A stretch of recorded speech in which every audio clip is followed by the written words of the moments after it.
আসসালামু আলাইকুম ওরহমতুল্লাহ।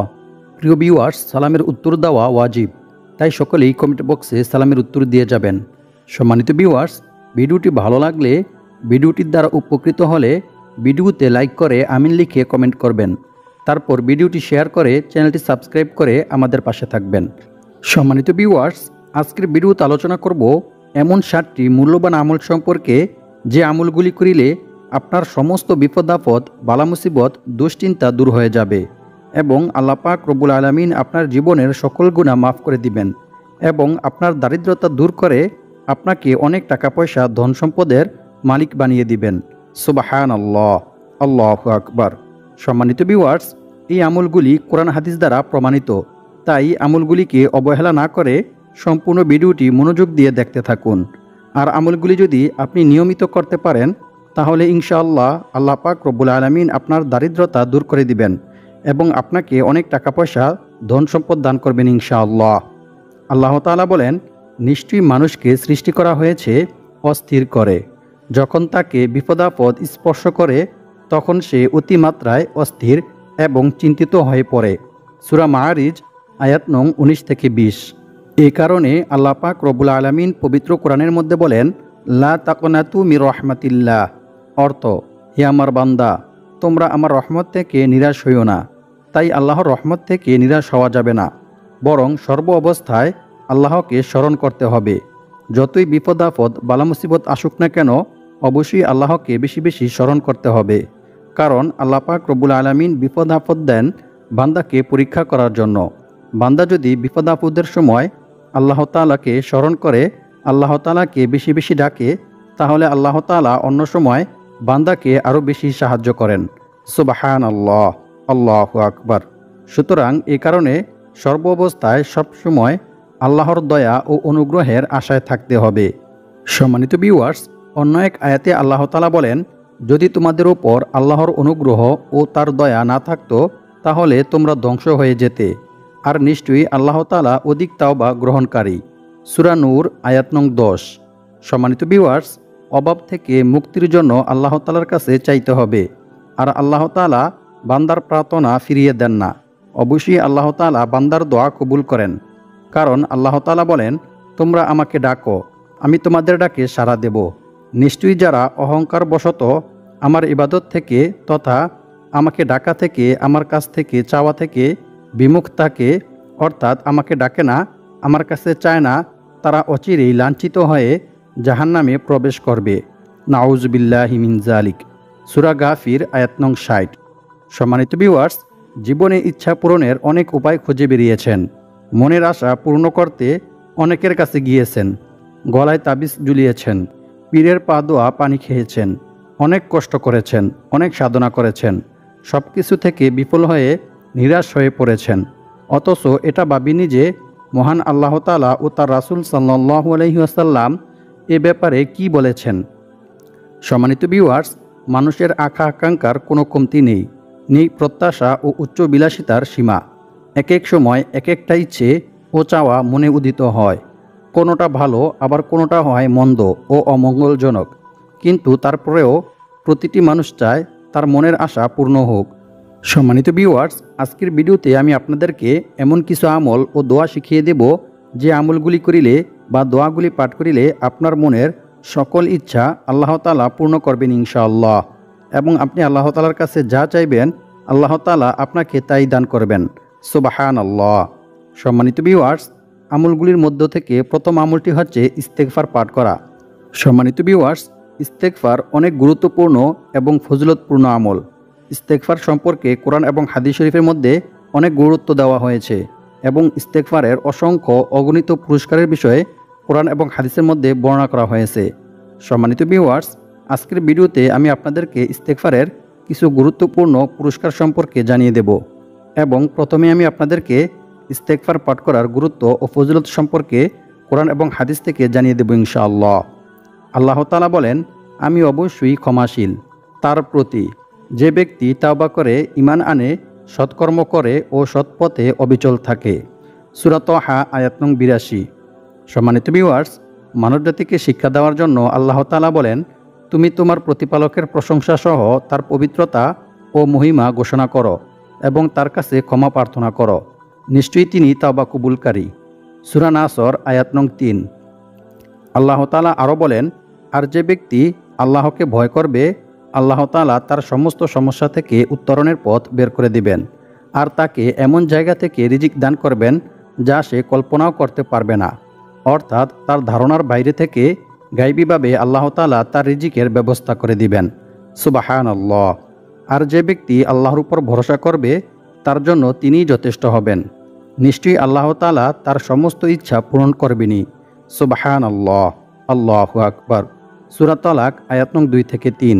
সম্মানিত ভিউয়ার্স, আজকের ভিডিওতে আমি আপনাদেরকে রিজিক বৃদ্ধি হওয়ার এবং মনের ইচ্ছা পূর্ণ হওয়ার গোপন 2টি ইস্তেগফার সম্পর্কে জানিয়ে দেব ইনশাআল্লাহ। ততক্ষণে আপনারা চ্যানেলটি সাবস্ক্রাইব করে ভিডিওটি সম্পূর্ণ দেখতে থাকুন। ভয়াবহ বিপদ কিংবা প্রাকৃতিক দুর্যোগ দিয়ে মহান আল্লাহ তাআলা মাঝে মাঝে বান্দাকে পাপের শাস্তি দেন, কিন্তু বান্দা যখন ইস্তেগফারে রত হয়ে যায় তখন তিনি আযাব উঠিয়ে নেন। পবিত্র কোরআনে বলা হয়েছে, এবং আল্লাহ তাআলা এমনও নন যে লোকেরা আল্লাহ তাআলার কাছে ক্ষমা প্রার্থনা করবে ও ইস্তেগফার করবে অথচ তিনি তাদেরকে শাস্তি দিবেন। সুবহানাল্লাহ। অর্থাৎ মানুষ যদি আল্লাহ তাআলার কাছে ক্ষমা প্রার্থনা করে, ইস্তেগফার করে, তাহলে আল্লাহ তাআলা আযাব উঠিয়ে নেন। সুবহানাল্লাহ। আল্লাহু আকবার। সূরা আনফাল আয়াত নং 33। যেমন হযরত মুসা আলাইহিস সালামের জমানায় এক ব্যক্তির কারণে আল্লাহ তাআলা জমিনে রহমতের বৃষ্টি বন্ধ করে দিয়েছিলেন। তারপর মুসা আলাইহিস সালাম সমস্ত উম্মতদেরকে নিয়ে একটা খোলা মাঠের নিচে বসলেন। তাদেরকে নিয়ে আল্লাহ তাআলার কাছে বৃষ্টির জন্য প্রার্থনা করলেন, অর্থাৎ দোয়া করলেন। আল্লাহ তাআলা বললেন, এই সমাজে এমন একজন গুনাহগার ব্যক্তি আছে যার কারণে আমি বৃষ্টি বন্ধ করে দিয়েছি। একথা বলে আল্লাহ পাক রব্বুল আলামিন বললেন, তাকে এই সমাজ থেকে অর্থাৎ এই বৈঠক থেকে উঠে যেতে বলো।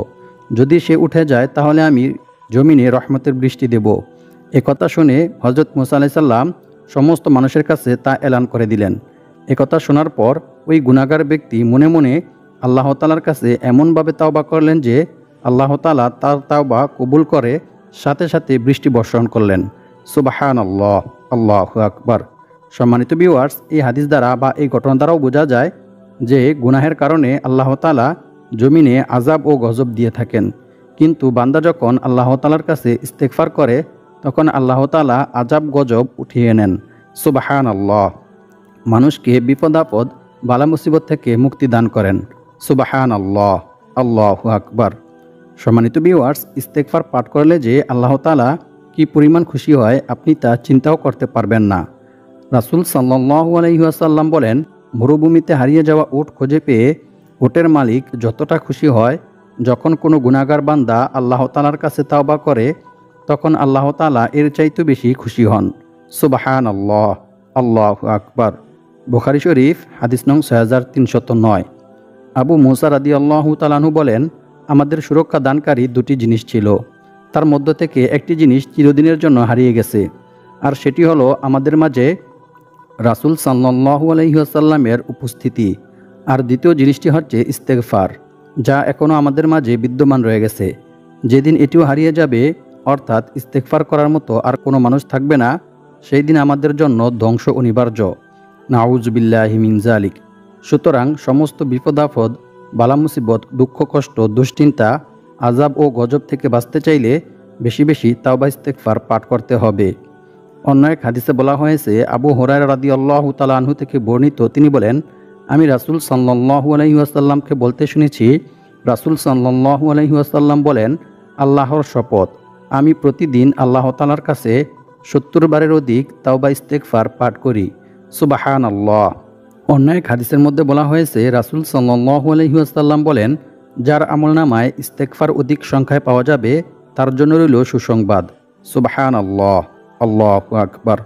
অপর এক হাদিসের মধ্যে বলা হয়েছে, রাসূল সাল্লাল্লাহু আলাইহি ওয়াসাল্লাম বলেন, সৎকর্ম ছাড়া অন্য কোনো কিছুই মানুষের হায়াত বাড়াতে পারে না, এবং দোয়া ছাড়া অন্য কোনো কিছুতেই মানুষের তাকদীর পরিবর্তন হয় না। মানুষ তার পাপ কাজের কারণে তার প্রাপ্য রিজিক থেকে বঞ্চিত হয়। নাউযু বিল্লাহি মিন যালিক। সুনান ইবনে মাজাহ হাদিস নং 4022।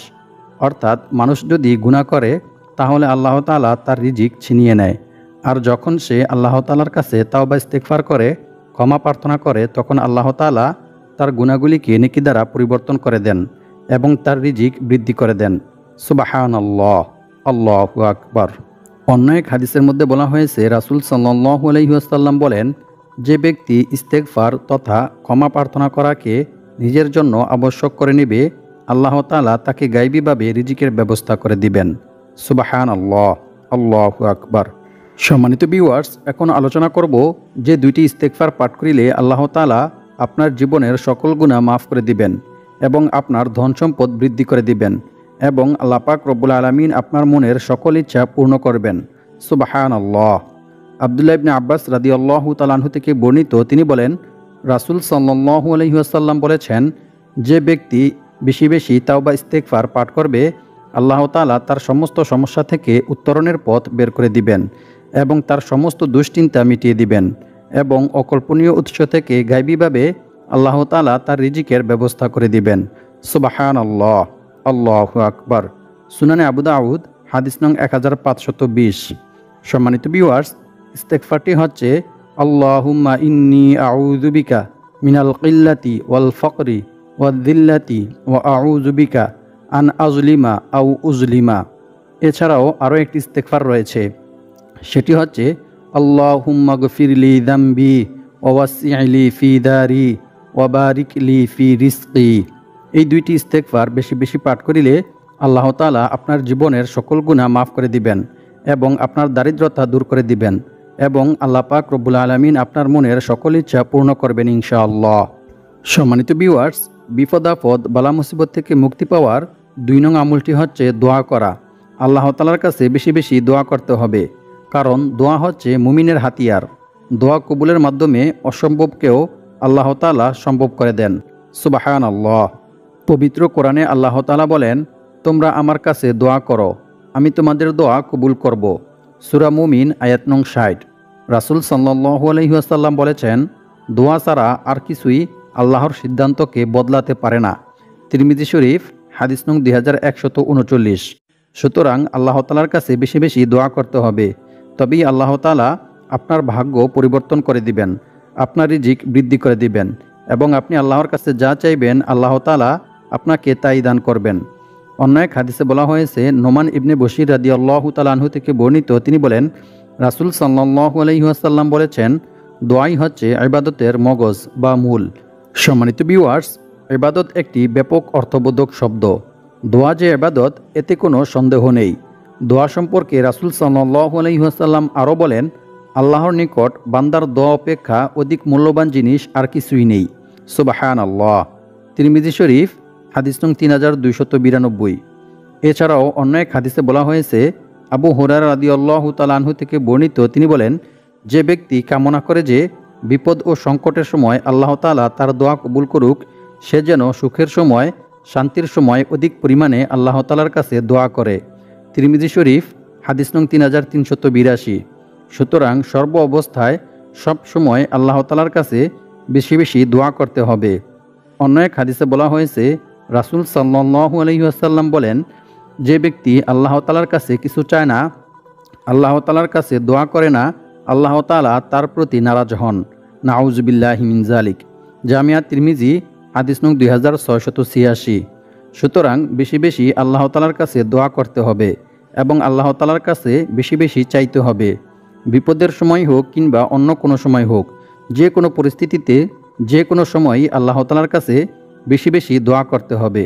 সম্মানিত ভিউয়ার্স, তবে অবশ্যই দোয়া করার পূর্বে এবং পরে দুরূদ শরীফ পাঠ করতে হবে, কারণ উমর ইবনুল খাত্তাব রাদিয়াল্লাহু তাআলা আনহু বলেন, যদি কোনো ব্যক্তি দোয়া করার পূর্বে দুরূদ শরীফ পাঠ না করে, তাহলে সে দোয়া আল্লাহ তাআলার নিকট পৌঁছায় না, অর্থাৎ আল্লাহ তাআলার দরবারে কবুল হয় না। সেই দোয়া আসমানের মধ্যে ঝুলন্ত অবস্থায় থাকে যতক্ষণ পর্যন্ত না সে দুরূদ শরীফ পাঠ করবে। সুতরাং সর্ব অবস্থায় সবসময় দোয়া করার পূর্বে অবশ্যই দুরূদ শরীফ পাঠ করতে হবে এবং দোয়ার পরেও দুরূদ শরীফ পাঠ করতে হবে। সম্মানিত ভিউয়ার্স, বিপদ আপদ বালা মুসিবত থেকে মুক্তি পাওয়ার এবং মনের সকল ইচ্ছা পূর্ণ হওয়ার 3 নং আমলটি হচ্ছে ইয়া জাল জালালি ওয়াল ইকরাম। এই ইসমে আজমটি পাঠ করা। হযরত আনাস রাদিয়াল্লাহু তাআলা আনহু থেকে বর্ণিত, তিনি বলেন, একবার রাসূল সাল্লাল্লাহু আলাইহি ওয়াসাল্লাম মসজিদে প্রবেশ করলেন। এমন অবস্থায় এক লোক নামাজ শেষে এ দোয়া পাঠ করলেন, দোয়াটি হচ্ছে আল্লাহুম্মা লা ইলাহা ইল্লা আনতাল মান্নান বাদিউস সামাওয়াতি ওয়াল আরদ ইয়া যাল জালালি ওয়াল ইকরাম। এই দোয়া পাঠ করতে শুনে রাসূল সাল্লাল্লাহু আলাইহি ওয়াসাল্লাম তাকে বললেন, তুমি কি জানো তুমি কি দিয়ে দোয়া করেছো? কিসের উসিলায় তুমি দোয়া করেছো? তুমি দোয়া করেছো ইসমে আজমের উসিলায়। এর মাধ্যমে দোয়া করিলে, অর্থাৎ ইসমে আজমের উসিলায় দোয়া করিলে আল্লাহ তাআলা বান্দার দোয়া অবশ্যই কবুল করেন এবং তা দ্বারা কিছু চাইলে আল্লাহ তাআলা বান্দাকে তা দান করেন। সুবহানাল্লাহ, আল্লাহু আকবার। সুনানে তিরমিজি হাদিস নং 3544। অর্থাৎ কোনো ব্যক্তি যদি এই ইসমে আজমের উসিলায় আল্লাহ তাআলার কাছে দোয়া করে তাহলে আল্লাহ তাআলা অবশ্যই বান্দার দোয়া কবুল করেন এবং বান্দা আল্লাহ তাআলার কাছে যা চায় আল্লাহ তাআলা তাকে তাই দান করেন। সুবহানাল্লাহ, আল্লাহু আকবার। সুতরাং ইসমে আজমের উসিলায় আল্লাহ তাআলার কাছে দোয়া করতে হবে। সম্মানিত ভিউয়ার্স, দারিদ্রতা থেকে মুক্তি পাওয়ার সবচাইতে গুরুত্বপূর্ণ দোয়াটি হচ্ছে আল্লাহুম্মা কফিনি বিহালালিকা আন হারামিকা ওয়া আগনিনি বিফদলিকা আম্মান সিওয়াক। এই দোয়াটি হচ্ছে সবচাইতে গুরুত্বপূর্ণ দোয়া, কারণ রাসূল সাল্লাল্লাহু আলাইহি ওয়াসাল্লাম হযরত আলী রাদিয়াল্লাহু তাআলা আনহুকে বললেন, হে আলী, আমি কি তোমাকে এমন দোয়া শিখিয়ে দেব না যে দোয়া পাঠ করিলে ইয়েমেনের শির তথা পাহাড় পরিমাণ ঋণ পরিশোধ করার ব্যবস্থা আল্লাহ তাআলা তোমাকে করে দিবেন?